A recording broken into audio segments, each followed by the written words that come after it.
ನನ್ನ ಹೆಸರು ಚೈತನ್ಯ. ನಾನು 10ನೇ ತರಗತಿಯಲ್ಲಿ ಓದುತ್ತಿದ್ದೇನೆ. ನನ್ನ ಶಾಲೆಯ ಹೆಸರು ಮೌಂಟ್ ಎವರೆಸ್ಟ್ ಆಂಗ್ಲ ಪ್ರೌಢ ಶಾಲೆ, ಬ್ಯಾಟರಾಯನಪುರ. ಗುರು ಹರಳಯ್ಯ 12ನೇ ಶತಮಾನದ ವಚನ ಸಾಹಿತ್ಯದ ಮಹಾನ್ ಸಂತ ಮತ್ತು ಕವಿಯಾಗಿದ್ದರು.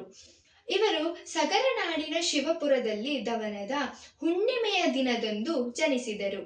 ಇವರ ತಂದೆ ಮಹಾದೇವಯ್ಯ ಹಾಗೂ ತಾಯಿ ಹೊನ್ನಮ್ಮ. ಹಾಗೂ ಇವರು ಚಮ್ಮಾರ ಮತ್ತು ಬಸವ ಕಟ ಅನುಯಾಯಿಯಾಗಿದ್ದರು. ಇವರು ಲಿಂಗಾಯುತ ಧರ್ಮವನ್ನು ಸ್ಥಾಪಿಸಿದರು. ಹಾಗೂ ಬಸವ ಅನುಯಾಯಿಯಾಗಿದ್ದ ಕಲ್ಯಾಣಮ್ಮನ ಎಂಬುವರ ಜೊತೆಗೆ ಅವರ ವಿವಾಹವಾಯಿತು. ಹರಳಯ್ಯ ಮತ್ತು ಕಲ್ಯಾಣಮ್ಮ ದಂಪತಿಗಳು ಬಸವಣ್ಣನವರಿಗೆ ತಮ್ಮ ಕಾಲಿನ ಚರ್ಮಗಳನ್ನು ತೆಗೆದು ಪಾದುಕೆಗಳನ್ನು ಅಂದರೆ ಚಪ್ಪಲಿಗಳನ್ನು ತಯಾರಿಸಿ ಅವರಿಗೆ ನೀಡಲು ಹೋದಾಗ ಆದರೆ ಇವರು ನೀಡಿದ ಪಾದುಕೆಗಳನ್ನು ಬಸವಣ್ಣನವರು ತಮ್ಮ ಕಾಲಿಗೆ ಧರಿಸದೆ, ಇದು ದೇವರ ಪ್ರತಿರೂಪ, ಇದನ್ನು ತೊಡುವ ಯೋಗ್ಯತೆ ನನಗಿಲ್ಲ ಎಂಬ ಮಾತುಗಳನ್ನು ನುಡಿದರು.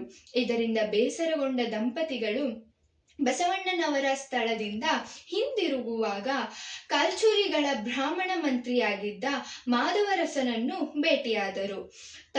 ಅವನು ಇವರು ತಯಾರಿಸಿದ ಪಾದರಕ್ಷೆಗಳನ್ನು ಕಸಿದುಕೊಂಡು ತನ್ನೊಂದಿಗೆ ತೆಗೆದುಕೊಂಡು ಹೋಗಲು ಪ್ರಯತ್ನಿಸಿದನು. ಆದರೆ ಈ ಪಾದರಕ್ಷೆಗಳನ್ನು ತೊಟ್ಟ ನಂತರ ಅವನಿಗೆ ಕುಷ್ಠರೋಗ ಬಂತು. ಅವನ ಸೇವಕಿ ಅವರನ್ನು ಗುಣಪಡಿಸಲು ಹರಳಯ್ಯನ ಬಳಿಗೆ ಕರೆದುಕೊಂಡು ಹೋದರು. ಆಗ ಹರಳಯ್ಯ ಮನೆಯ ಕೊಳದಲ್ಲಿ ಸ್ನಾನ ಮಾಡಿದಾಗ ಕಾಯಿಲೆಯಿಂದ ಗುಣಮುಖರಾದರು. ಮಾಧವರಸನನ್ನು ಅವನಲ್ಲಿ ಕ್ಷಮೆ ಯಾಚಿಸಿ ಇಷ್ಟಲಿಂಗ ದೀಕ್ಷೆ ಪಡೆದು ಲಿಂಗಾಯುತ ಧರ್ಮದ ಅನುಯಾಯಿಯಾದನು. ಹರಳಯ್ಯನವರು ಬಸವಣ್ಣರವರಿಗೆ ನೀಡಿದ ಪಾದುಕೆಗಳನ್ನು ಇಂದು ನಾವು ಮಳಖೇಡ್ದಿಂದ 4 ಕಿಲೋಮೀಟರ್ ದೂರದಲ್ಲಿರುವ ಬಿಜನಹಳ್ಳಿಯಲ್ಲಿ ಕಾಣಬಹುದಾಗಿದೆ. ಧನ್ಯವಾದಗಳು. ನನ್ನ ಹೆಸರು ಚೈತನ್ಯ. ನಾನು 10ನೇ ತರಗತಿಯಲ್ಲಿ ಓದುತ್ತಿದ್ದೇನೆ. ನನ್ನ ಶಾಲೆಯ ಹೆಸರು ಮೌಂಟ್ ಎವರೆಸ್ಟ್ ಆಂಗ್ಲ ಪ್ರೌಢ ಶಾಲೆ, ಬ್ಯಾಟರಾಯನಪುರ.